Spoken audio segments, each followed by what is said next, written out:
Anyway, so I think I was going to South Park, and I was like, I'm pretty sure this is Alex's street. Like when I came there the one time. Yeah. But yeah, just a random story. Cut through. Is that whenever Little you were cut through. doing the South Park game?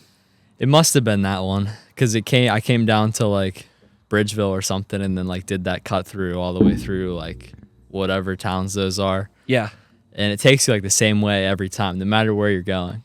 It's like the same road. Yeah. You're probably on 88. There's no easy way to get to South Park from like 79. You got to go through Bridgeville, St. Clair, Yeah. Bethel. Yeah. Those teams are hot down there. They are. Just is what it is. Did you see the final score of the Bethel Park game last night? No, it was close, wasn't it? It was like 14-8 or something. I thought so. I wasn't sure because we ended up leaving in the fourth quarter, and I was trying to find this morning what the score was. But yeah, it was close. I know that. It was like a single score. Their running back's legit. Yeah. I just heard they got somebody back today or yesterday too. Yeah. His last name is Petrus, I believe. Yeah. No relation to our teacher, though. That's crazy. I'm pretty sure spelled the exact same. Huh. But the kid's pretty good. So apparently, Julia's dad used to coach I think whenever they were like 11 or 12 years old, their younger team. He would always just go back and like coach teams still just for fun. Right. And he was a stud. Like all the kids there that are seniors were just, their football team was insane. They went undefeated like for 4 straight years. So their skill positions are really good. But he apparently was committed, I think, to Northwestern for baseball originally. And then I'm pretty sure decommitted and then committed to Princeton for baseball and football. Wow. So, yeah. Dude, I couldn't even imagine. Kids these days. Ivy League school and to play 2 sports. Yeah. Well, it's like especially at the college level, it's crazy. Yeah. I mean, it's pretty common, I guess, at the high school level to play a lot of sports, but yeah. They make it a challenge. They make it a challenge now too, I think, at the bigger schools to play 2 sports, you know? It's almost frowned upon. Depending on the program. It really was. And I think towards like the end of when we were in high school, coaches were starting to realize like if you hyper train in one area, and I think we talked about this with Tyler, but if like you hyper train in one area, just do that sports, all the same movements, like you wear your body down in different ways. And I don't know, I always noticed if I played football and then went to basketball, like football, you naturally just put on weight through the season, and it's the craziest thing in the world.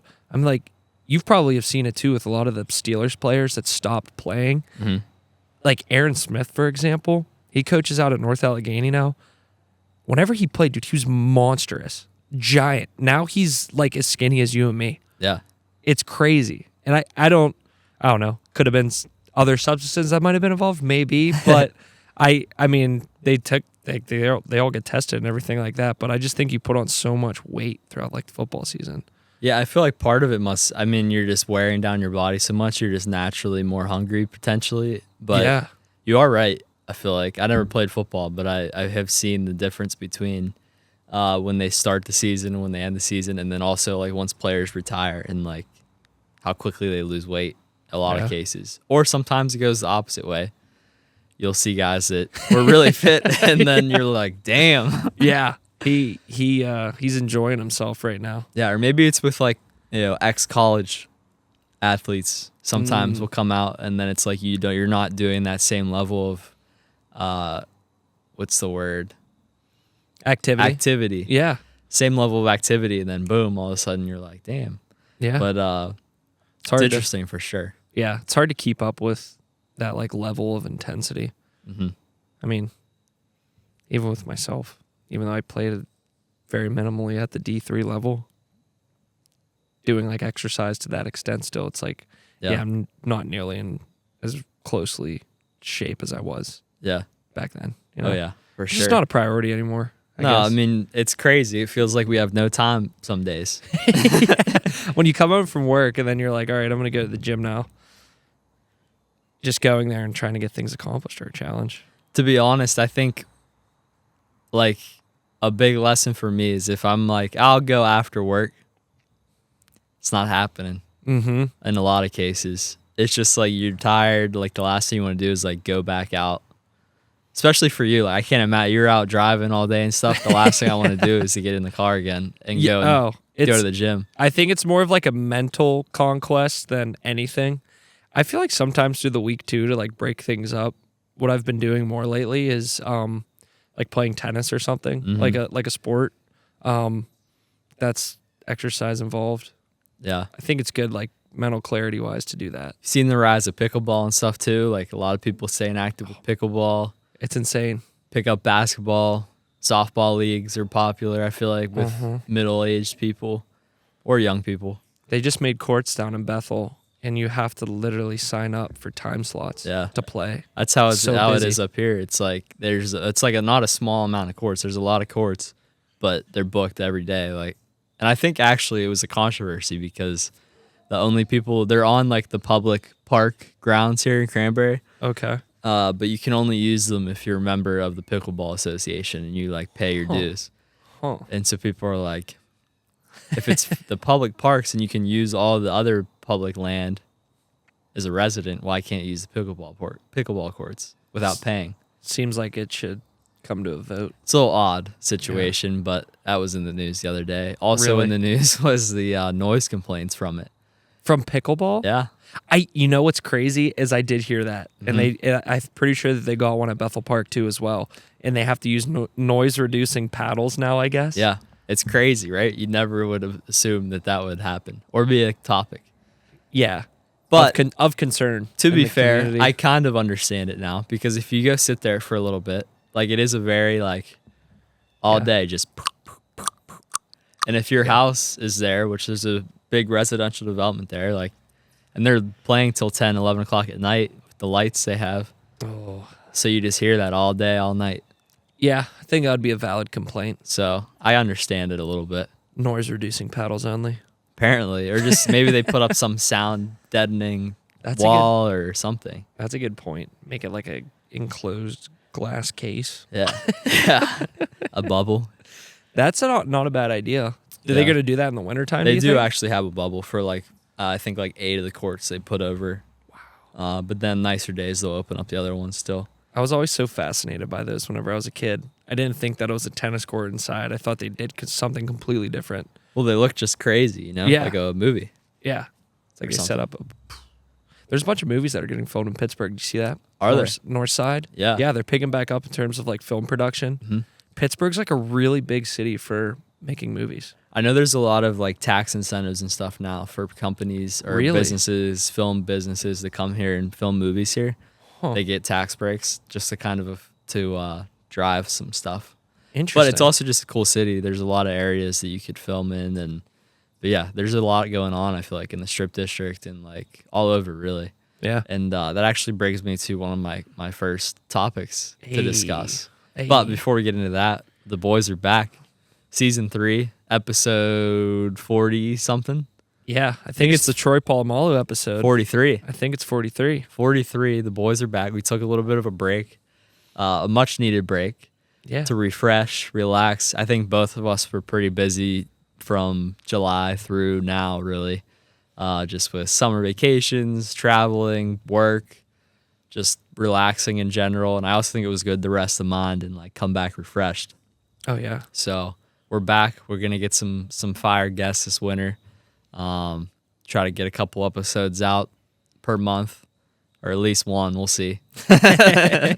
we'll see how it goes. We'll see where it takes us. But no, I definitely agree. It was nice to get a little breather, but I think fall, getting towards like the end of the year, I don't know what it is, but you get more locked in. I think we talked about like that too, where you're just like, all right, let's buckle down. Let's have some fun. It's that winter arc where it's like, all right, now's the time to put your nose down and just grind. Put your head down and grind. It makes you wonder, dude. Do southern states have that feeling? That's what I think. That was a top. I think we talked about it once. But like if you're in an LA or like a southern state where it's always warm and nice out, are you less focused than like somebody say in New York City or Boston? Yeah, we definitely did. Because literally there is like a period of 4 or 5 months, basically the winter, that's dedicated to just like working on yourself, working on your projects, your business, not really traveling necessarily, not really doing stuff outside as much. Yeah. So all there is to do is like work. Yeah. New Year's resolutions are a very real thing for like the first 3 months, at least up north, I feel like for a lot of people. Yeah. Because you say it in the winter and there's nothing really you can do besides it's fascinating. Focusing on that. Even I've noticed with like video games or something, like I only play video games from time to time in the winter now, basically. Yeah. Like, in the summer, it like doesn't even like cross my mind for whatever reason. 1,000,000%. I don't know why. Mm-hmm. Just because I guess you see the sunlight and it's like, go outside. Get vitamin D. Yeah. And there's nothing better. Nothing. Great day out here. It really is. Beautiful fall day here in weather. Pittsburgh. It's a beautiful day for football. Sure is. College football. There's some big games on today. Big college football games on. Big Steeler game tomorrow. Big NFL games in general. Mm-hmm. What were you gonna say? I was gonna say northern people really. I feel like we don't have college football like we do down in the south, or they do down in the south. You know? Not really. At least not around here. I don't think. I think if you have a pro team in your city, it's pretty much impossible to have a big college team too. You know what I mean? Yeah. Or that big college fan base. It's hard to be like a Clemson, Alabama, LSU, like Oklahoma. Yep. Something like that where that is like their pro team, essentially. Right.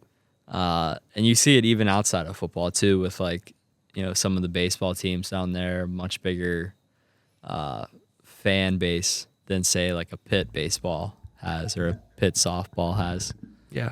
I would agree. I'll take my pro sports, though, any day of the week. Oh, yeah, for sure. Looks fun, tailgating and stuff on a Saturday, but Steelers football all the way. Oh, yeah, 100%. Circling back to the movie topic we were talking about there for a second, is it me or does it feel like we're out of original ideas for movies? Oh, wow.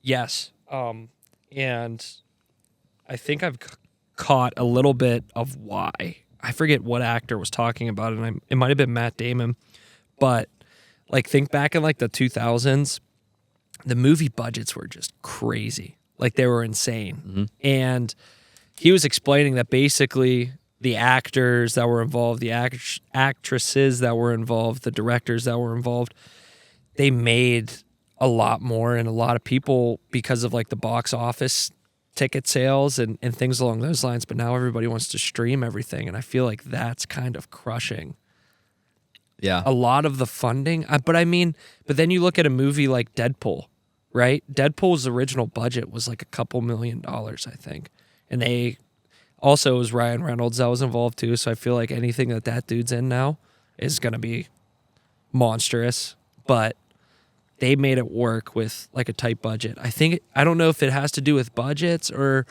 they're just like, there's not creative directors anymore. I feel like there's got to be though, but I haven't seen a new movie that like a trailers came out other than your superhero movies, you know, like Marvel, I don't even know that the trailer's so good that you want to go and see it in the movie theater, you know?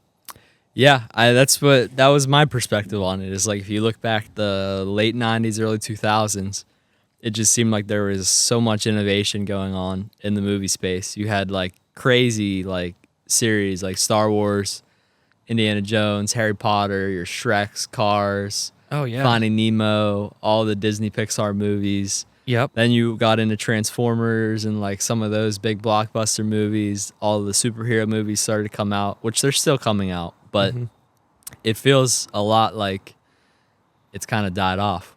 Yeah. Since then. And what's changed, you could say YouTube, streaming.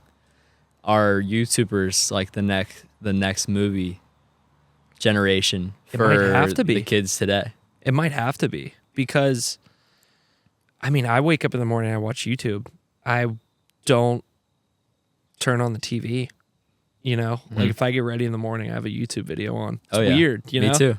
I don't know what it is. Why do we have to... I was thinking about this the other day.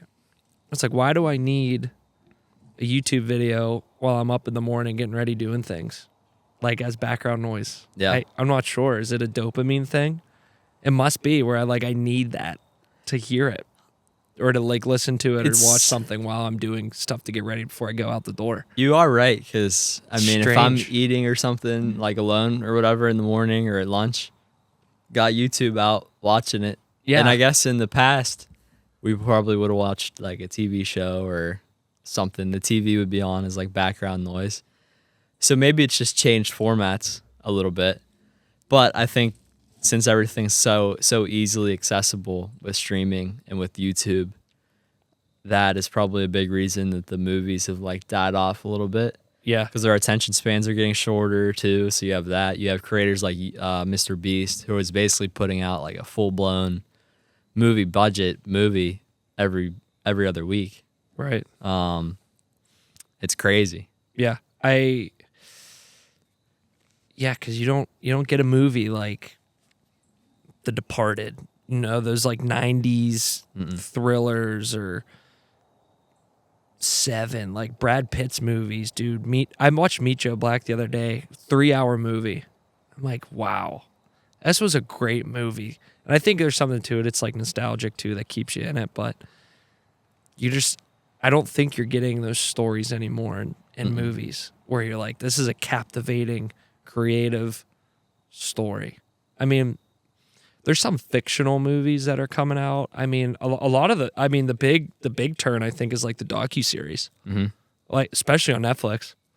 Like the murder mystery genre is the craziest thing ever. That how tight that they get you and how much that they get you bought in on the series and being just you can't look away. You got to watch the whole thing. I just watched the Menendez brother one, and I had no idea about the story just because it happened in the 90s or 80s or whenever it was, but it got me. I watched the whole thing. Yeah, and I'm with you. Yeah, and it's like it's messed up because it's a real story, but the way Netflix does it, it's like a mini movie series. I don't know, but I'm with you. The murder mystery documentaries and stuff are just they hook you so good. Yeah, I've watched a couple so far on Netflix. One I think was Lacey Peterson. I don't know if you've seen that one or not. I don't know if I did. It was also like something that happened in the 90s, so I wasn't really familiar with it. So it was like a new thing to learn about. Sad story though. And then the other one was in South Carolina, Murdaugh Mystery. Oh yeah, that one was pretty wild. That was with the kid that was like really. Their family was really wealthy. Yeah, it was a really wealthy family. The dad was a lawyer, I believe was a lawyer. And down there it was like kind of a little more old-fashioned where like the main prosecutors and stuff in the town had a lot of sway with what they could get away with and stuff like that. Money talks type stuff. But anyway, wealthy family. The dad ends up murdering his wife and his one son and then tried to cover it up. And then eventually gets caught. Wow. And then his other son, Buster's like the surviving of the whole family while the dad's locked up now. The mom and the other brother are dead. And then he's like on his own now with the uncle. But crazy stories. Check out that one if you can. I mean, it involves like a boat crash way beforehand and then all sorts of wild stuff. He tries to pay some guy to kill him on the side of the road. Like, it was insane. Wow. But yeah, you're right. The murder mysteries are solid. Yeah. The first one I watched, I think, was the Night Stalker one with the guy that was in Los Angeles, or I forget the exact city, but he was basically operating like this whole entire serial killing spree out of like a hotel. In the hotel, there was all these crazy other people that were in it too. But you like watch those and it's hard to connect it back to actual real life. Like this actually happened back in the 80s and the 90s. And the good thing is I feel like it's almost impossible for you to do things like that these days in America, which is a good thing, but it doesn't feel real. Maybe that's what the movies are now. Maybe that they just base it all off of real crazy shit that's happened. I guess. Although there was one good movie. I haven't watched a ton as well, so maybe that's why I'm like, oh, the movies suck now. But I watched Oppenheimer. That was a pretty good movie. Have you watched that one yet? That was good. It was a long one, but that was technically based on real events. True. Peaky Blinders has a movie coming out in a year or two. That's going to be good, I'm sure. Big Peaky Blinders fan. Me too. That series is unreal. Yeah. The what's the actor's name? Cillian Murphy? Mm-hmm. Beast. Absolute beast. He was in both of those, actually, now that you mentioned that. Yeah. So maybe that's why I like the movie, or Oppenheimer. Yeah. Heck of a build up to the end, man. Heck of something a build else. Up. Yeah, it really was. It really was. That was a long one too. That was like 3 hours or so. It was hard to stay locked in on that one. I'm not gonna lie. Yeah. Towards a couple parts, I was like, I'm getting a little bit. I think that was a two-dayer for me. I had to break it up a little bit and then finished it like the next day or something. Yeah, I feel bad too because I think I watched that one. Well, actually, I went to a drive-in movie theater. Me and Joel's went to. It was the first time we went to a drive-in movie theater since like high school. Went and watched it. We got like halfway through. They started it at 9:00. We got halfway through and it was like almost 12. And I'm like, yeah, I'm ready to go. I'm gonna fall asleep. Yeah. So then I watched the rest on my phone, with the free streaming apps that are out now, dude. It's crazy. I don't know if I want to say the apps. Alex is pirate in movies. Yeah. It's just the college tricks, dude. I don't know. Facts. Yeah, that and the jailbroke Fire Sticks. Please don't come and get me. You know. Oh yeah. So many people do that, dude. Well, I mean, stuff's so expensive these days. You know, you got to do what you got to do. It is. It's like make it work. I remember when we did it. I was so scared. Like they're gonna track us. They're gonna have it right to the house. You know. FBI. That's like back in the day with like LimeWire, the original music downloaders that you got. Download an album whenever iTunes costed $1.29 for songs. Yeah. It was fun. Got these glasses from Sheets the other day. Sheets glasses. Sheets glasses. They were an emergency Sheets eyewear purchase. Oh yeah. What's when you're on the road, like what's your go-to meal spot? Oh, go to meal spot. Or do you change it up a lot? Big Chick-fil-A and Chipotle guy. Okay. Mainly because of the points and because I don't feel as if I'm eating terribly. Mm-hmm. Even though Chick-fil-A probably isn't the best thing because it's fried chicken. It feels like real food though. Doesn't it? Yeah. It is real chicken. It is. I'd hope so, right? Yeah. So I'm with you there. I mean, it feels like real ingredients. Yeah. And Chipotle does feel like real ingredients too, because it is. It's hard to eat while you're going though. I go with the burrito. Sometimes it can be a mess. Yeah, are you more like a sit down and eat guy, or are you like let's keep driving? Keep driving. Yeah. Eating and driving. I feel that. Probably not the safest thing in the world. Burrito's tough then. Burrito bowl's tough too though. Bowl is an extreme challenge. I don't want to sit here and say that I've done it, but I've done it, and yeah, it is difficult. Sometimes it's like one bowl on the center console, hands positioned slightly like, or arm around it where you're kind of securing it, and then fork, and then head down, eat, drive. Not good. Don't recommend it. You gotta do what you gotta do. Yeah. To get anything to get by, to get from point A to point B. Yeah. You know? Gotta run around like a madman, but points that way, I'll do that. Yeah, Chipotle and Chick-fil-A are probably number one. How about you? I respect it. You're driving down, who knows where. You're about to go somewhere. Starving. I feel like I'm not on the road as much as you are, but I feel like I hit Taco Bell a lot. Really? Yeah. Really? Risky move, but it is, but it's so Taco good in Bell. the moment. Yeah, probably Taco Bell. Chipotle I very rarely get if I'm like still gotta go a ways. I'll usually just get that and bring it home. But I do get Chipotle a decent bit. Chick-fil-A solid. I'll have Chick-fil-A like I'm at the airport or something. Panda Express sometimes. Ooh, sneaky. I haven't had Panda Express in quite some time. There was a guy in a Chick-fil-A that I was in actually this past week, and he goes, you know what? To hell with all this campaign stuff. Whoever runs Chick-fil-A should run the country. And I went, honestly. And I was like, he's not wrong. They're so polite. The line could be wrapped around the building 3 times, and you still get your food in probably 10 to 15 minutes. Oh, yeah, and it's every time. Always right. Mm-hmm. I have never went through a Chick-fil-A and they've messed up my order. Knock on wood. But it is amazing. Even if they mess up my order, I would understand. Yeah, like because they're so polite about it. They're so polite. They're so nice, and they don't do it every time. It's you go through like those drive-throughs and like some of the busier ones. Yeah, 3 lanes, like 4 or 5 people taking orders, like 3 or 4 people delivering food. It's amazing. The operation is mind-blowing. They took like the McDonald's drive-through and optimized it so well. Yeah, But then it's not even just like they're crushing the drive-thru. Like they'll have 40 spots of like takeout where you just pull in and they bring it out to you. You'll wait for like a minute and they'll bring it out to you. Yeah. I mean, they got to have like 50 to 60 people working per shift per restaurant. Like, oh my gosh. I wonder what like the hourly payroll is. But dude, I mean, I couldn't even imagine what a Chick-fil-A brings in revenue-wise a day. has to be crazy. Has to. Some of the busier ones. I mean, they're so busy. It's insane. It never stops. Uh-uh. I mean, should have got and how they do like their ownership's interesting too. Buy-in's really low, but you essentially got to like work there. You got to be a full-time worker. Yeah, you can't do it as like a side business. Yeah, which is good. Gets the loyal people. Yeah, in the ownership, you have skin in the game. You're working there. Might as well have good people around you. Mr. Fruit Fly landed on my mic stand. That's funny. Why do you think 2016 was such a great year? I put that in there, dude. I was thinking about it the other day. I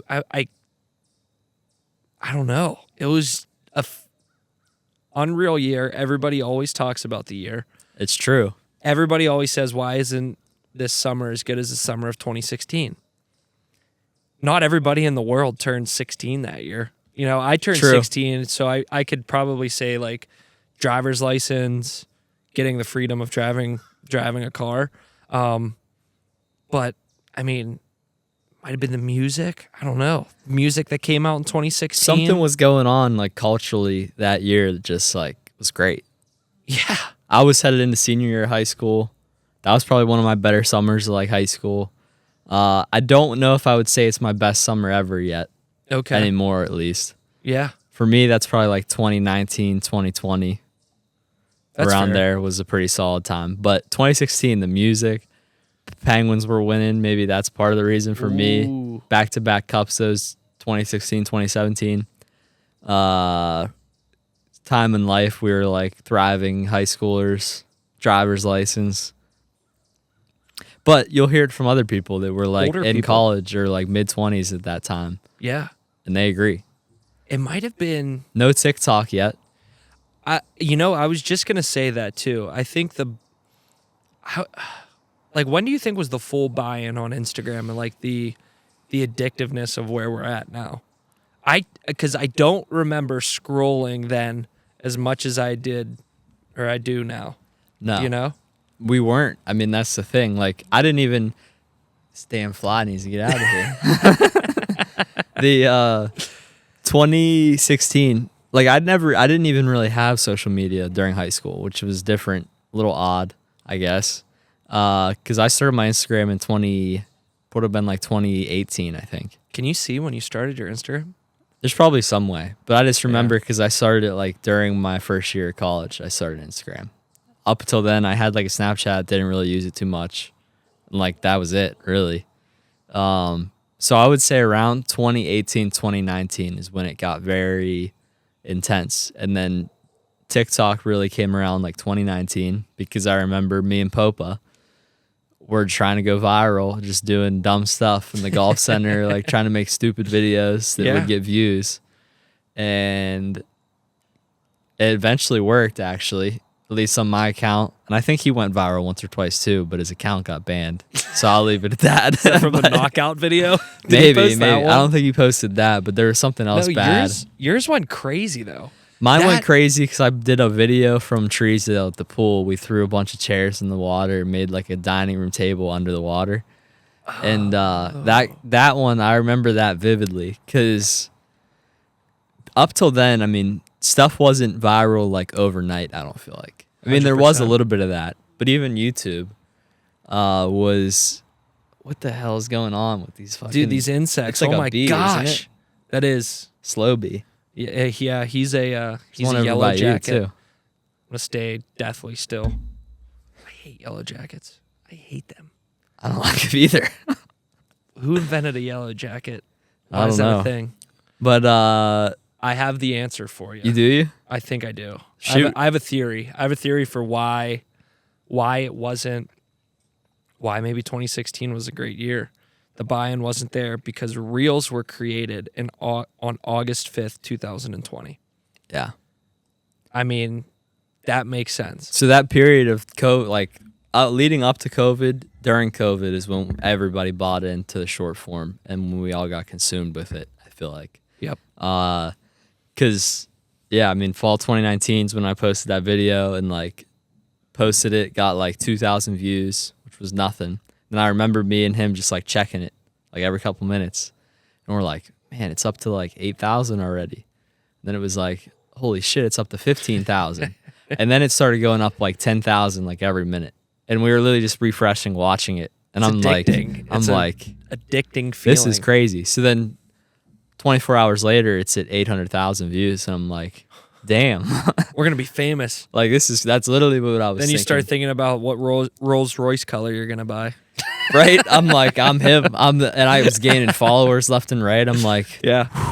and everybody else thought that too, like around me. Oh my gosh, so we're yeah. like trying to just put out stuff. And the next couple ones just flop. Nothing. And I'm like, what?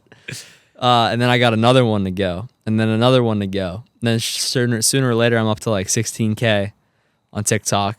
And I'm like, okay, like we're getting somewhere. And then I had a bunch that like failed. That were like, looking back, they were just bad videos. Like they just weren't interesting.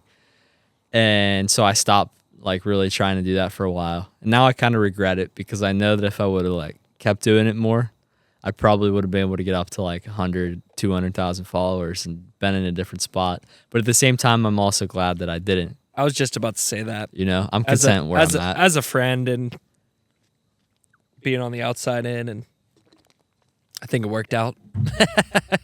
It did. Yeah. I could have been Logan Paul or something. Hey. I watched an interview with him the other day, man. I mean, him and his brother, they are unbelievable at what they do. Mm-hmm. You know, they're the bad guy, just about every situation. Give the guy so much credit, though. Yeah. I mean, WWE, the dude is a legit athlete, man. Have you watched the documentary on Netflix? The one with Vince McMahon, or the one with is it about the Paul brothers? It's about Really? Jake Paul and it's about the fighting. Okay. Jake Paul and like the boxing. I haven't watched it yet. It's pretty good. But Dude's a legit boxer, yeah. man. Dude's a legit boxer. He's the real deal. Yeah. I mean, is he smart about who he fights? Yeah. But the guy can fight. Mm-hmm. He would knock me out cold. Oh, 1,000,000%. He's crazy. You got to be a little crazy, not only to be successful with the content like they did, but also to do that. Yeah. So I give him mad props. I mean, I was watching a video too of Logan. Put on the shades, kind of squinting at you. It's a little sunny out. A little sunny out. I joked with Julie. I was like, these glasses aren't me. You can like see them through, but I really don't care. They're kind of funny. They look great. They're kind of, thanks, bro. I appreciate it. You don't have to lie to me, dude. But I watched a video on him, and he does this thing where he jumps on the top rope, and he twists, jumps, and then does a backflip off the top rope. And he was doing this interview, and he said, "I'm never going to do that again because it's such a risk. You know, you can miss. The rope can be slipped up. You could fall, like land on your neck. So many things that could go wrong there." The video was incredible, though. I mean, wrestlers, even though it's WWE, those guys put their bodies through just torture. Do you like my top suggestion there, topic wise? I want to dive into Are you that. looking at on this? Or are you looking at the? I put a story post up. I said, any questions? I did. We see got that. two. We got a good one. I got. Do you know somebody named Charlie Christie? I do. It's my cousin. Shout out to Charlie Christie. Favorite cousins? Loaded question. Stay tuned to next episode for the answer there. That's a good one. I got the second one. The Christie boys are up there, though. I'll say that. From our boy Tyler Smith. The importance of doing something challenging. Ooh. I love that. You have to. I do too. Basically, everything Tyler's doing right now is challenging. If you've watched any of his recent YouTube videos, you should check them out. Tyler Patrick Smith, or Something in the Wild is the name of his channel on YouTube. Some pretty epic videos just from vlogs from this summer going down Ohio Pile, or maybe not the Ohio Pile, Yakagani, I think. float trips to. He just did a vlog out in Colorado on his third or fourth elk hunt, I believe. And he might actually be out there again right now. I forget when he's going. I think he is. He said he was going a second time. Yeah, the video, he was getting everything ready for it. I mean, yeah, that's a challenge in itself. Yeah, he's really interested in the hunting and really like dialed in. But circling back to the importance of doing something challenging, just builds confidence. Yeah. You're proving to yourself that you can do things. 100%.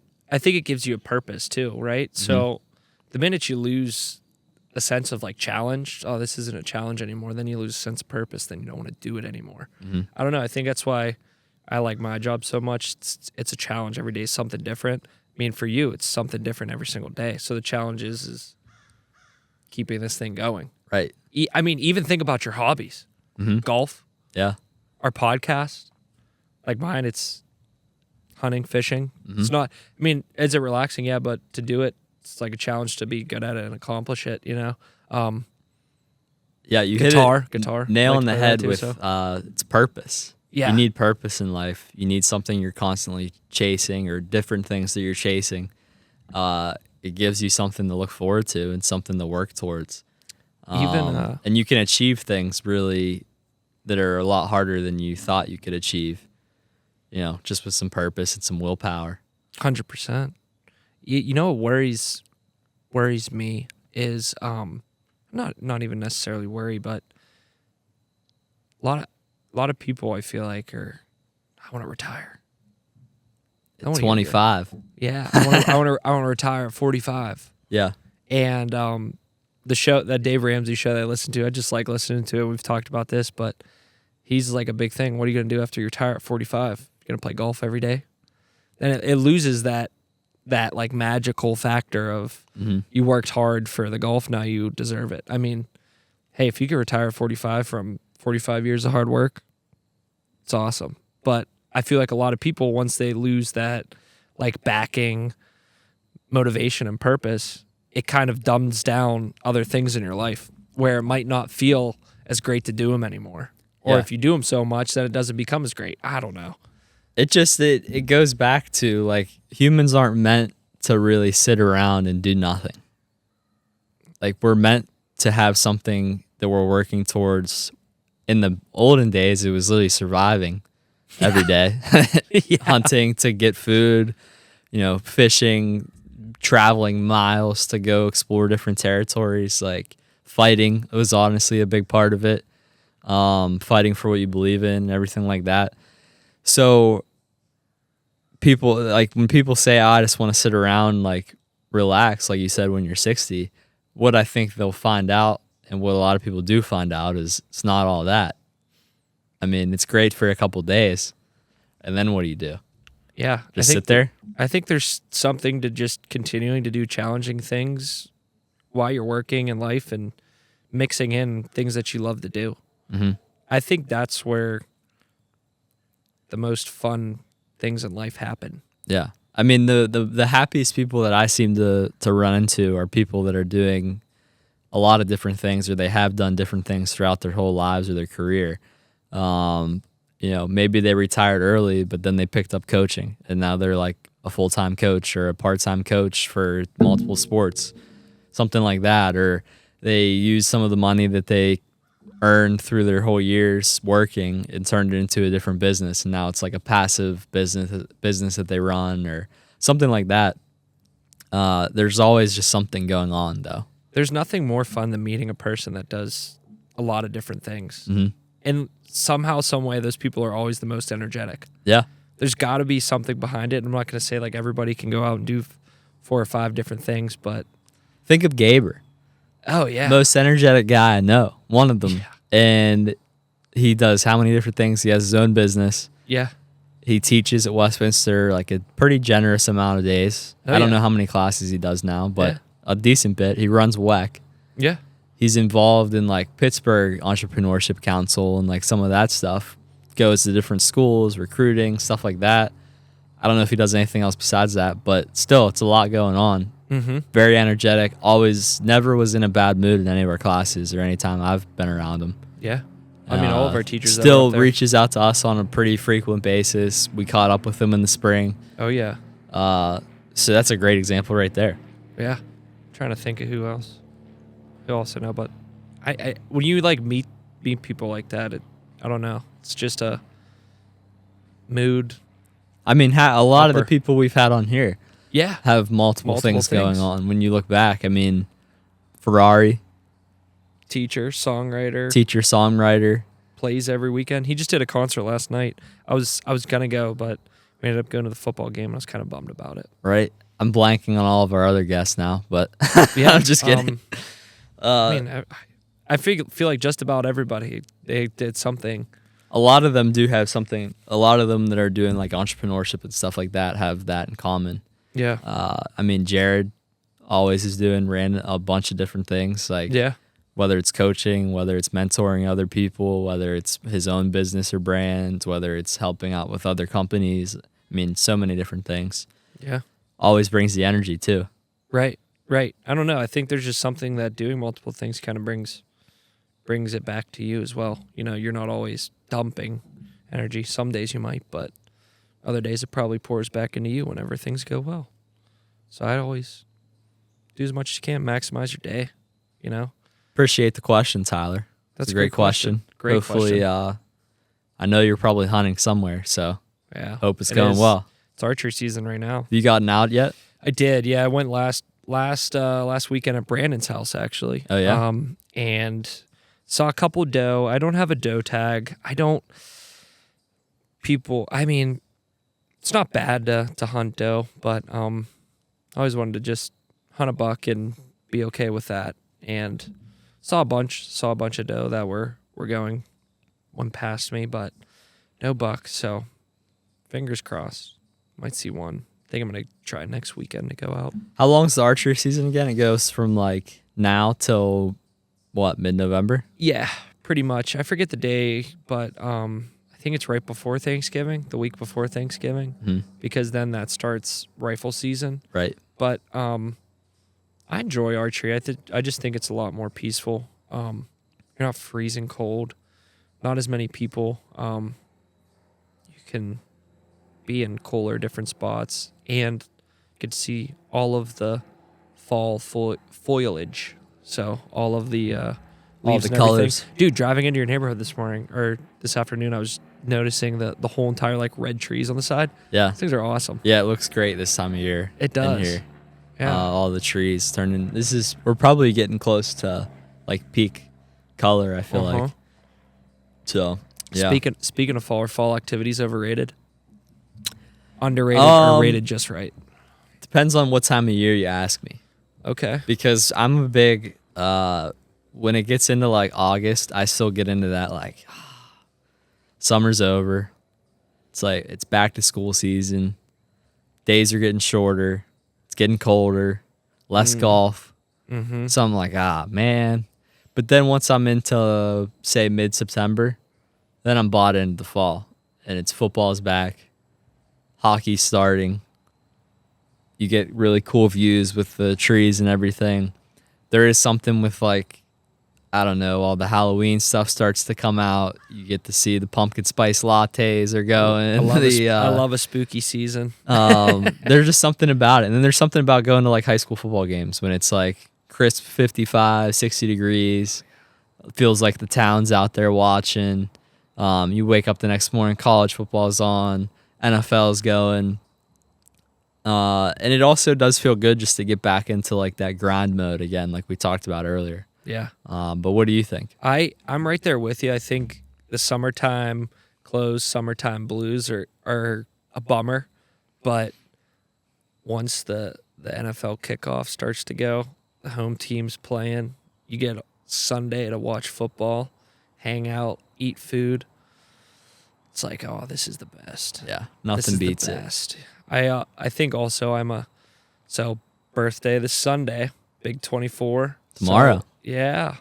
So I think that might have something to do with it too. Even though I hate getting gifts, hate giving gifts, or not.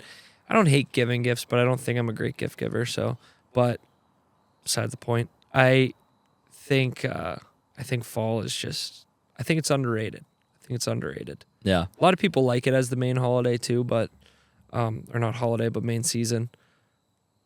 I saw somewhere, I think somebody like from Barstool posted like the actual seasons of the year, and it's like your actual seasons are like January 1st to like St. Patrick's Day to Memorial Day, Memorial Day to 4th of July, 4th of July to Labor Day to Thanksgiving to Christmas or something like that. Yeah. Or maybe it's Labor Day to Halloween to Thanksgiving. I don't know. Something like that. No, I did remember seeing that. It is very legit. I still think my top seasons for the year still is like from March 30th to June 15th is like unbeatable for me because it's like first glimpse of spring, first warm days. Days are getting longer. Golf season's kicking off. Yeah. Masters, all the golf tournaments going on. There's just something about that. And then I think second place is probably what's right now, say September 15th to Christmas. Fair. I love that stretch that we're in. Yeah, I would. Just a lot going on, you know? Yeah. And then the least favorite's like Christmas. Well, we'll say New Year's to March 15th. Yeah. Probably. That one's probably at the bottom of the totem pole. That's probably fourth, and then third's that period between like June 15th and September 15th. Yeah, that's fair. Which is like peak summer, which is great, but it's not as good as the early summer, in my opinion. I agree, 100%. I'm right there. My number one is probably September 15th to, I would say, to Thanksgiving. Okay. I think Thanksgiving to Christmas has its like own unique spot for me. Okay, that's fair. I would say that's a 2. Yeah. I'd say that's a 2. I don't know. There's just something about like September to November for me where it is a fun time of year. Good food. I mean, does the pumpkin spice thing get a little bit ridiculous? Sure. But fall activities, pumpkin patches are cool.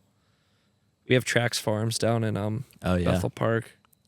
Dude, the parking lots. Yeah.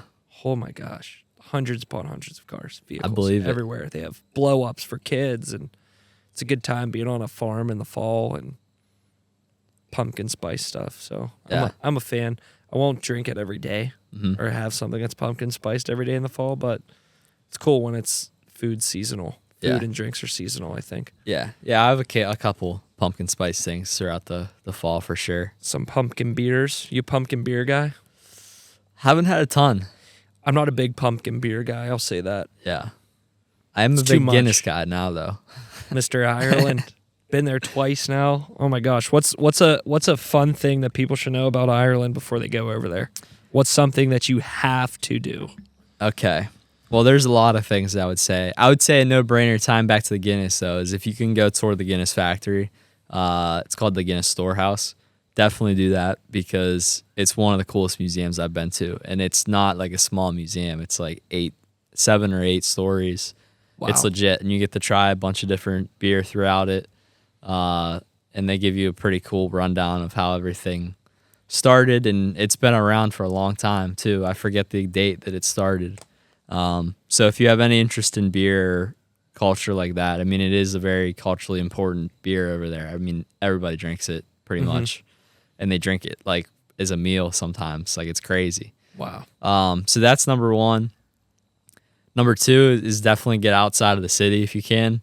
Dublin's really cool. It's very walkable and there's so much to do there, or any of the other cities if you're in them, but it's not very far to get outside of Dublin and get into like some of the country and the rolling hills, and it's pretty cool just to see some of that. I haven't gotten to explore it too much outside of just driving around, but some of that is cool, and some of the small towns are cool. So I would say explore as much as you can. And then, I mean, third is really just walk around. I mean, there's so much to do, and it's so walkable. And you can just walk up and down the streets, and there's all sorts of pubs and little restaurants. And overall, it feels relatively safe, too, which is nice. There are, like, stuff happens there and stuff, like any city. But it feels safer than if you were, like, walking around downtown Pittsburgh at night. Yeah, it's not a safe feeling. No. And we're not even a terrible city, but No. you go over to some places in Europe and you just, oh, yeah, I'm good. Maybe it's just because you're in a different place, but could be that too. It's actually not bad. You probably have a target on your back in some of those countries as far as like if you're an American and if you're a tourist, or a tourist in general. Yeah, 100%. No, that's cool. Ireland's on the bucket list for me. They have my cousins went over there and they did a family tree thing. Yeah, they do something there with that. Yeah. And it can like trace where your last name is like, it comes from a certain area in Ireland. And I talked to a guy that was actually at our company. I was asking him about, where's like my name from? Because he was telling me like if you have a certain Irish last name, you come from a certain part in Ireland. It's like where your family originated. Mm-hmm. So I forget what he told me, but I'm gonna have to go to Ireland to do it now. I don't know. Yeah, you'd like it. It's pretty cool. Yeah, people there are pretty fun and nice. Everybody's super nice. Very. I could imagine people friendly, getting drunk and getting. They do. Rowdy. They get a little rowdy, in some places, and they like to fight a lot. Some of them will in certain areas they like to fight, but they're it's very Irish. They're very nice, I would say. Very friendly. Everybody that I've run into, at least, has been great. So I do want to go back and like actually as a tourist though, and like just enjoy it. Golf's pretty incredible there. The link style courses. Oh yeah, right? It's a whole different breed of course than here in the States. I mean, it feels a lot like a lot of the courses feel like they're just made. They were just there, and they built a golf course on it. It doesn't feel like it was manufactured, I guess. That's what it looks like when you watch it. Yeah, like TV. Very natural hills and topography, and it's just different. It's windy, which isn't necessarily a good thing, I guess, in golf, but it changes up the course depending on which way the wind's going and how windy it is. It's cold. When we played this most recent time, I was filming, I wasn't playing, but super windy on some of the holes, and then like pretty quiet on some of the others. It was freezing too. It was like 50 and like 30-mile-an-hour winds, so it felt like probably low 40s. Easy, yeah. And it like rained. It's very similar weather to here, honestly, except in the summer. We have better weather in the summer because it gets warmer, but cloudy a lot, rains a lot. So it's some cool golf courses for sure. Now, a lot of players historically at like the English Open and stuff, they've played worse, correct? Yeah, I feel like compared to some of the normal courses on the tour, it's like a different type of golf. Yeah. Just with the elements and some of the, the link style where you go off and the grass is this tall and then you're on the side of a hill as well. So it's like you're just, or the sand bunkers. Some of the sand bunkers are crazy. You're like 10 feet up. Yeah, like you have to like take stairs to go down. I mean, but it feels fake almost because some of the courses, you'll just be on this course and then like over the top of like the hill, there'll be like this little town that's like this castle and stuff. And you're just like, this is like out of a movie. Right. So that stuff's incredible over there. Yeah. I really want to go check out like Scotland and some of England itself. Some of the other areas over there in Europe. But yeah, I recommend. That's where it originated, right? Scotland? What, golf? Yeah. Mm-hmm. Crazy. Wonder who thought about it. Who thought of the idea of golf? You ever think about that for any sport, though? Like, who the hell thought of this? It's probably like just basketball. Some friends. Yeah. Basketball seems pretty simple, I guess. You just throw a ball But even thinking about like how the rules and stuff evolved. Yeah. To where it's at now for any of the sports. Yeah. It's crazy. It's like the, I don't know, the old movies that you'd watch where they're just playing like a made-up game in the street. And I feel like there was just one guy that always was the role guy in creating the game, I mean, I guess when you think, as kids and stuff, how many games did we make up just for fun because we needed something to do? And then it was probably just something like that, and then it caught on. We should have stuck with it. I mean, it's crazy. Whatever game we were making at the time, but the like progression of, I mean, dude, imagine if those people didn't exist, we didn't have sports.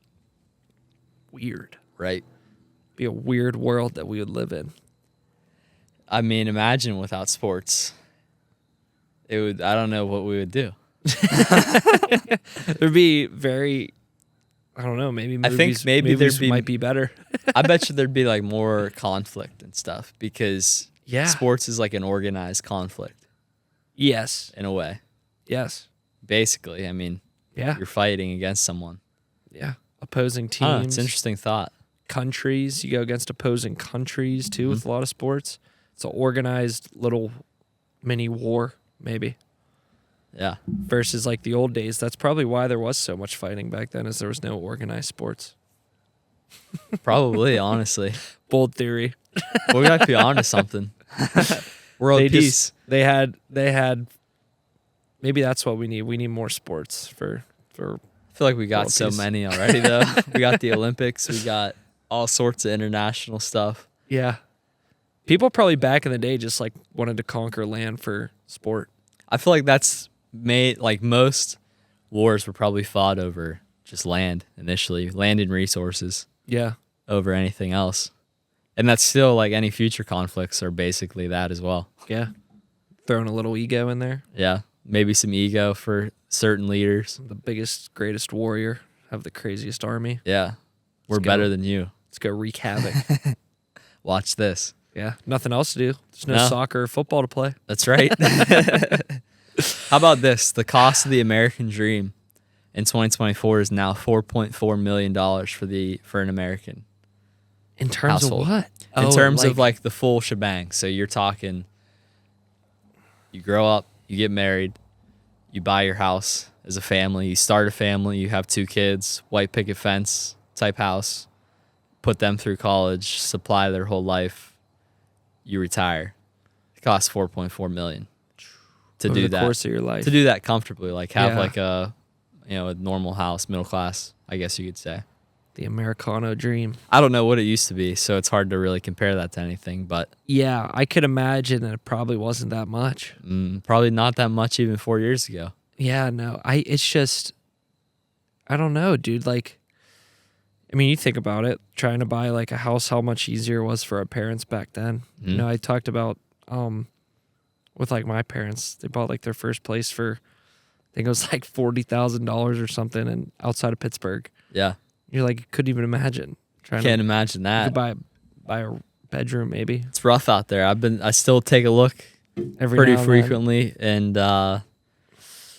hasn't really been anything too good. I mean, the rates Yeah. did go down a little bit, I did which see helps. that. Yeah. But the costs are still pretty high for houses. Depending, some areas are a little bit better, but Right. haven't pulled the trigger yet. One of those days, we're gonna build a studio somewhere, and we'll have a One a of sweet our setup. one of our places eventually here soon, man. Knock on wood. Like, it's just tough out there. Dude. It's tough. We're grinding. You could try hard and think about like we work really hard, and everybody else out there is trying to work really hard too. But everybody's got a different situation too, and it's a challenge, man. It's definitely hard, and I think kids like out of school just get so worried about I need to be successful because if I'm not, I can't do things that my parents did. I don't know. I think we're like the generation of like worry. Of worry. Yeah. Yeah. Anxiety's high for a lot of people. I mean, if over like, I wouldn't say I'm like anxious or worried, but you always, wonder like I want to be doing like this or that or this, or I should be doing this. It still that, or goes that. back to like what we talked about earlier. Social media Yeah. can be a big driver with that. Yeah. I also think too, when you're in college, you're not as aware of like the consequences of certain things when you're in college and what it's really like to be on your own, because you're still not really on your own in most cases, and you're not working a full-time job or on the hook to create income necessarily. Right. So once you're out, I think your perspective changes quickly for a lot of people, Oh yeah. depending on your circumstances and like how your job search went. But I mean, I know people that have been looking for jobs for a while now, like 6 to 12 months, some of them, with the college degrees. And it's crazy that It's almost like not a guarantee. what's the point of going? Yeah. Now, you could argue maybe that there's other issues that they haven't been hired yet, but at the same time, if you look at the job listings, it doesn't feel like there's a lot out there. And sometimes there'll be like job listings, but it's like you'll apply and just never hear anything. At least I've heard that from a lot of people. So yeah, that's how it was. Interesting for me times out of school, man. There's no sense of direction anymore, and it's hard to. I was extremely fortunate. Let's say that, because you talk to people that you went to school with, and it's not a guarantee. No, none of it is. Not at all. But I hope it gets better.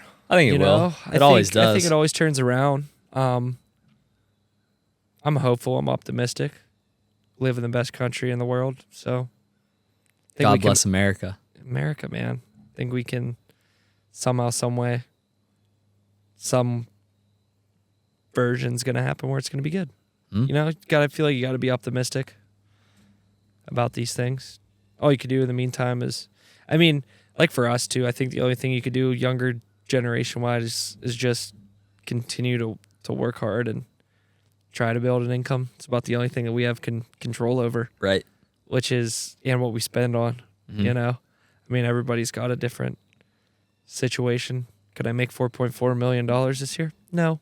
But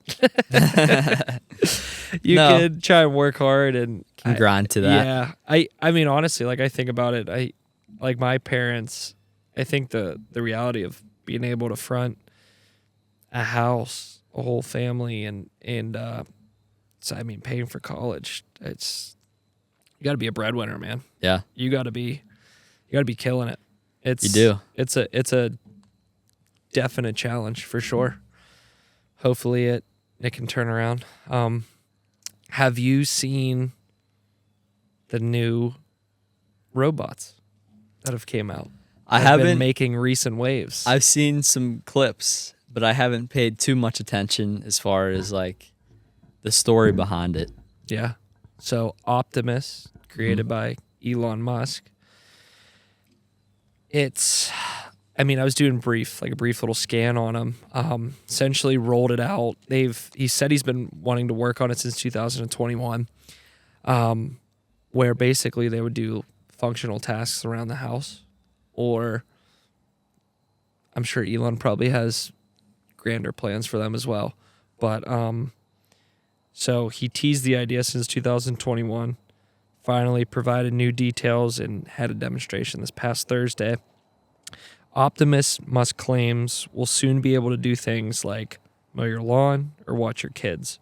He also added that the robot would cost $20,000 to $30,000 and will be available to purchase.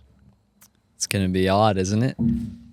You know, if there's anybody that I think would do something like that and bring something like that to market, it's that guy. He's done everything like that with the Cybertruck, with the flamethrower, with the Teslas in general, SpaceX, Starlink.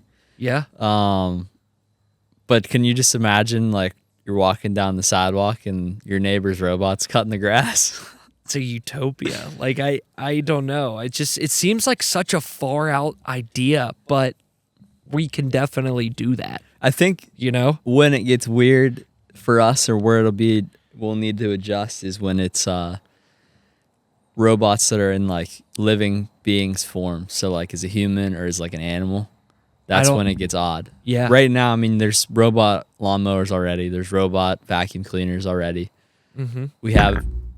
We've got AI. We've got Siri and Alexa and all that stuff. And they get better every year. But we don't have, at least readily consumer available, like a 6-foot human. Life-size robot. That'll literally just like interact with you and do stuff. And when that happens... The voice interaction was crazy. Did you hear the conversation? I haven't. All right, let me pull it up. It's going to be odd, dude. It's going to be crazy. It sounded like a real human, where there was pause breaks, there was breaks. Mm-hmm. The conversation was effortlessly smooth from the robot. The thing is like, stuff like that is absolutely going to replace people at jobs. It's scary. And I mean, if you think that they're not going to implement that in certain industries, you're crazy. Because it's going to be way more efficient. It's going to be way more reliable. Cost. It's going to cost way less because you don't have to pay them. The grand scheme of things. You just pay for the robot and the maintenance, and it does it. Oh my God. And it won't talk back to you. It'll do what it's told. Show up to work every day. They can work 24/7. Yeah. In most cases. Like, imagine having a landscaping crew that is all robots. You just drive the truck around and drop them off in a neighborhood. Imagine that. That's a business idea right there. When it happens, let's do it. You could. I mean, literally, you just have a trailer. Buddies. You've got a trailer, and you just drop off lawnmowers. They do their job. I mean, hell, they could drive themselves. That'd be a heck of an experience, too. They could drive themselves. You just make a Cybertruck type, big thing. They drive in. I don't know. I mean, Musk is making something came taxis. Out too. Yeah, the taxis that were self-driving taxis. I think I don't know. There's just a lot of liability still, especially with the lawnmower if it ran over somebody, 100%. Ran over a kid or a dog. I think legally wise, he's still a ways away. Oh from yeah, that happening. But we're about to see some crazy examples and stuff. Oh yeah, go ahead and play your. I think I got this video going. I think this is it.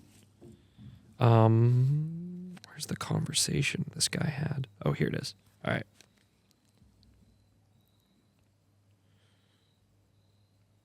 Where are we at? Oh my gosh. If I see another campaign ad, I swear. Okay. Here we go. All right, we got the skip. All right. Optimist. It's insane. It's even talking. Say hi to my friend John. John? Where's John? Right here. Oh, hello, John. How are you? It's crazy. I'm talking to a robot. From San Jose. Probably from where you were born in Silicon Valley. Wonderful. Where do you live in San Jose? Do you live in Mountain Valley or do you live in the Santa Teresa area? No, I live in Los Gatos. Los Gatos. Oh, wonderful. Very nice area. Where do you live? Beautiful hiking I hear out there. There is. Where do you live? I live in Palo Alto at the current moment. Figures. Yeah, this is awesome. That's where they train us, that's where we get our builds, and that's where we work with a wonderful group of people. What's the hardest thing about being a robot? Trying to learn how to be as human as you guys are. That answer. That's crazy. That last response was absurd. Wow. At the beginning, it sounded a little bit robotic. Yeah. But the more it got into the conversation, what do you want? The pause is there. Trying to be like you guys. Yeah. Freaky. We're in for it. Man, yeah. It's going to be crazy. Oh my gosh. It was something. That is something. I don't know, man. I think it could happen. Oh yeah, for sure. I think it's probably going to happen in our lifetime. It will. It's just there's going to need to be a lot of regulation because if it gets out of control, yeah. I mean, it's going to be wild. But that's crazy. I didn't watch that yet. That's cool. I'll have to send you it. But they were doing dancing videos, they were walking on the streets. I mean, I'd imagine if they built the robot, it probably wouldn't be hard for them to make it look like a human. Probably not. I mean, you think about all of the makeup effects and stuff that people do with masks. Mm-hmm. Imagine that, dude. Oh my god. You're walking down the street, you don't know if someone's real or not. It's just opening up a whole can of worms. It might happen. As soon as someone gets a hold of one, what's stopping them from making it look like a real human? I mean, are they a gonna robot make that versus law? a person in a street fight, oh my god, it's gonna murder somebody. Oh my god. Not that humans don't do that, but yeah, that's crazy. Maybe they have to make a rule that there has to be a distinction that it's a robot. There'll have to be, because imagine you're just Alex is a robot this whole time. God damn it. It's rips the face off. Yeah. Elon was in town. He was. For a few days. Steelers game. Yeah. Trump rally. Boy's a big Trumper. Big Trumper. He is, I don't know what is in my eye, dude. It's just I think it's fall time. For whatever reason. Or something. I don't know. Yeah. I'm ready. I put it in the end. I'm ready for campaign ads just to be done. Yeah, they're out of control this year. The amount of texts that I get every day is crazy. Text, flyers in the mail. Should there be an option that you can opt out of those? I think so. I think so too. I don't know if people would abide by it though. That's the problem. Yeah. I think it would be nice, like maybe just do like the big TV agencies, like those guys, both sides, they pay millions, maybe even billions for TV space. It is really like a whole industry when you think about it. Imagine if there was just like 2 debates or like 3 debates. Yeah. No advertising. No ads. Like it was illegal to advertise. You just had to do your own research. I think that'd be better. Probably would be. I mean, with everything, it's just like you don't even know 'Cause what the to ads believe. are You don't know like- what to believe anymore, dude. They're It's honestly their crazy. sole goal is to be like propaganda, essentially. Yeah. You know? Yeah. And it's either one that I see, I don't trust. Yeah. It's weird. The trust that's in our country is just weird. I don't know. I'm not trustful. It's an odd time. I'm just like, I think our generation is just not very trustful of anything. No. And I think rightfully so. You know, it's hard to trust things that you see on a TV or things that you see on your phone. You know? Oh yeah. You're grown up to believe, don't believe everything you read on the internet. What's the difference between the internet and a mainstream news outlet now? I take it for a grain of salt, like either of it. Yeah. I don't know, like how do you build a trustworthy source now? I think you're well past the point of it. And you know what's interesting to me? And I read a comment the other day. So that like each candidate's going on the podcast tour. Yeah. Podcasts. Podcasts have been big this year. Yeah. For this cycle. And Trump's been on a few. Kamala's doing a few. She was on what? Call Her Daddy or something. wow, and Trump's like doing like comedians Trump's been podcasts. on comedians podcast. Yeah. He's been on. He just did Who one was with he on recently? Schultz. He was on Ramsey Schultz. the other day. Schultz. Yeah, he was doing Dave's. Yeah. He's done a bunch. He does stuff with the Full Send guys from time to time. He does. He hasn't done Rogan though. I think he should do Rogan. He should. I just don't think Rogan Rogan likes him. Yeah. Or wants him on there or whatever. Yeah. Either one of them. Yeah, Rogan's done Bernie and a couple other people too, but I mean, he's just a great conversationalist too. So I don't, there's like something. He was to it. on what's the guy's name?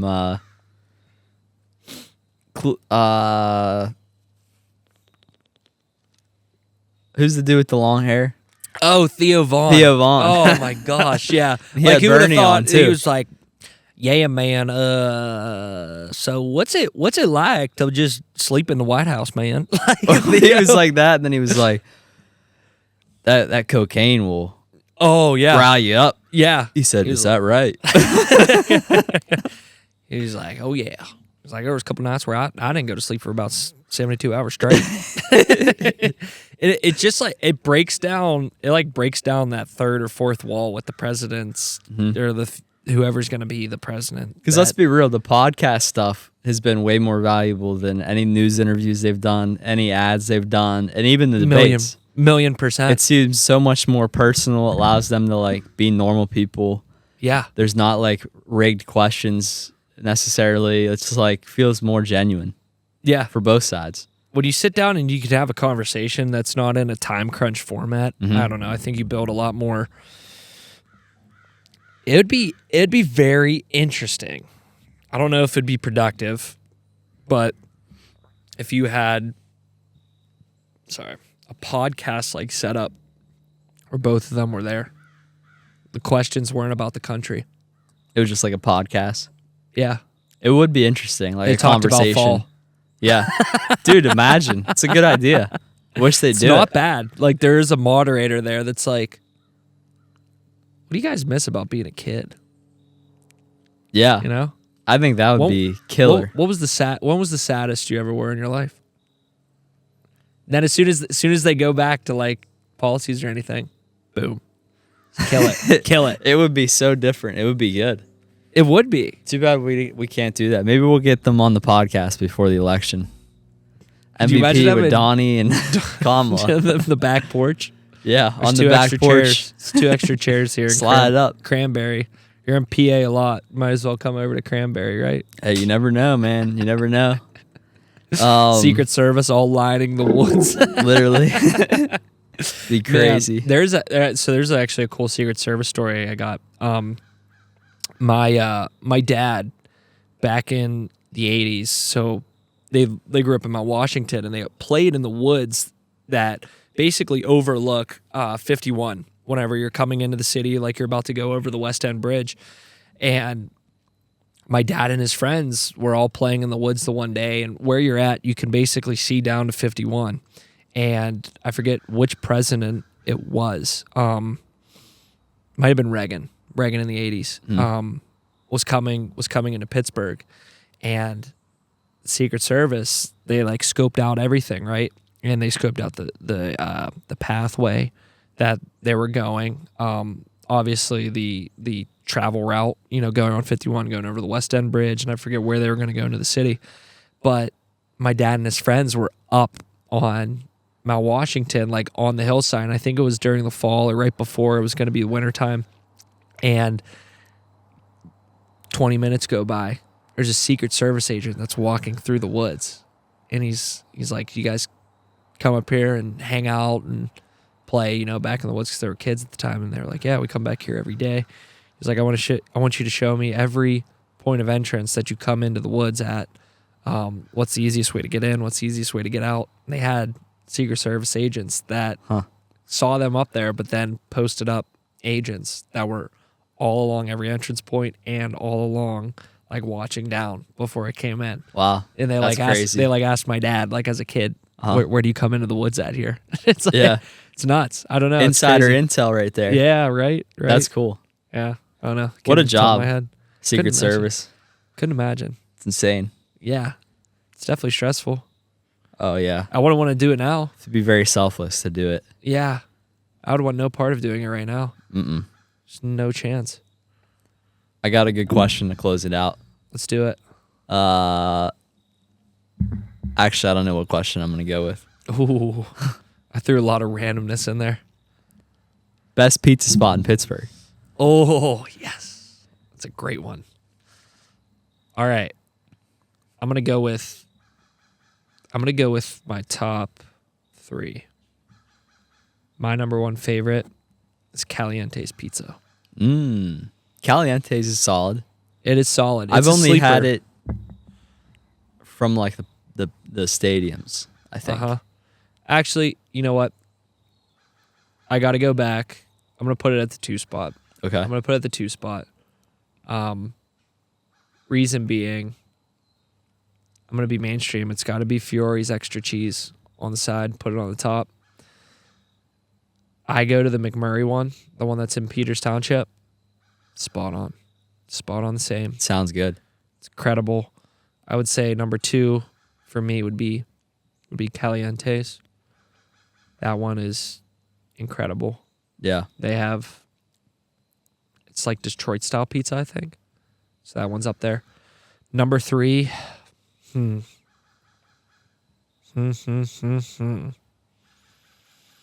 I would say number 3 is between Dante's Pizza, which is in South Park. It's very similar to Fiore's though, so I'll try to throw in a different one. Crust Pizza. Crust Pizza. Haven't heard of that one. In Mount Lebanon. Right on, I forget the road, but it's great.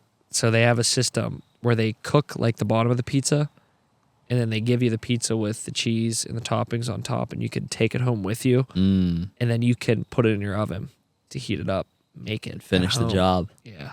That's smart. It's very good. That's nice. Yeah. I think I'm a little uncultured in the pizza category. I haven't tried a lot of like the big pizza brands in Pittsburgh. Yeah. Like downtown. I have had Caliente's.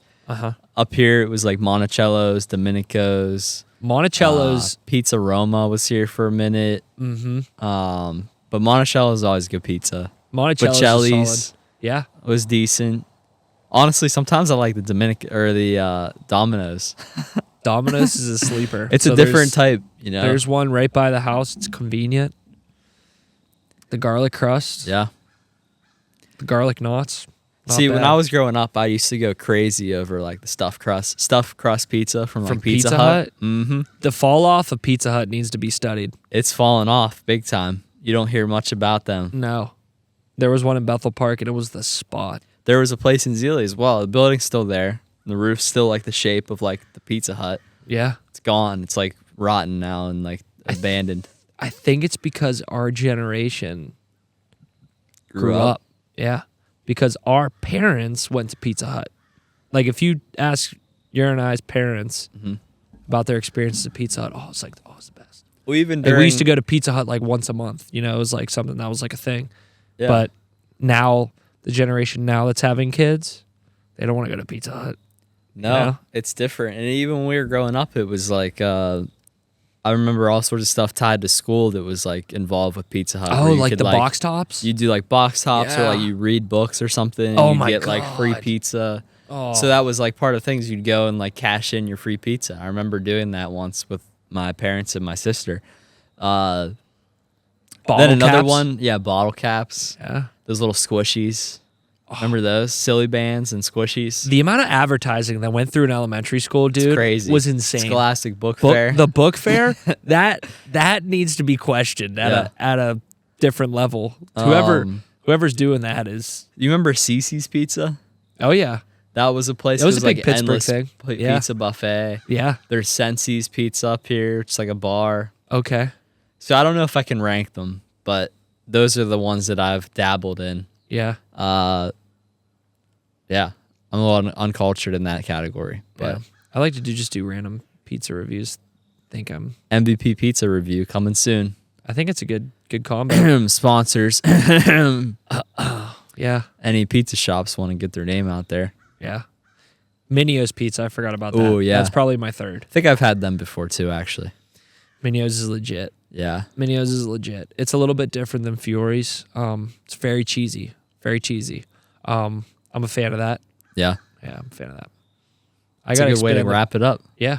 I agree. We're back. It's good having everybody. We'll get some good guests on here soon. We got some good stuff cooking. Maybe some merch too. Some merch giveaway or merch something. Yes. Got some fire designs. You might have seen a couple. May have seen them. If you watch some of the old episodes, you might catch them. Go back and try to find it. But that's all for today. Thank you guys. Peace. Peace.